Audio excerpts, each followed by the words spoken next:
مشاهدي متتبعي الجريده الالكترونيه عش تي في، اهلا ومرحبا وسهلا معنا في هذا البث المباشر من مدينه السطات. يعني بسبب السير هنا اللي كاين في حي السماعله مشاهدينا، يعني مشاكل بالجمله ولاو كيوقعوا هنايا مشاهدينا،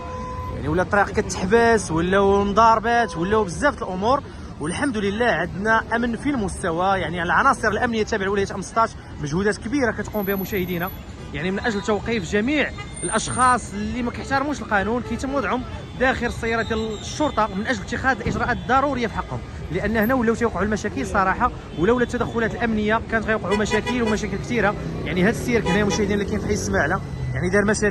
مشاكل كثيره مشاهدينا الاوفياء، والامن راه داير اكثر من خدمته، داير اكثر من الواجب اللي عليه باش ان هذه المشاكل ما تبقاش تقدر توقع هنايا مشاهدي علاش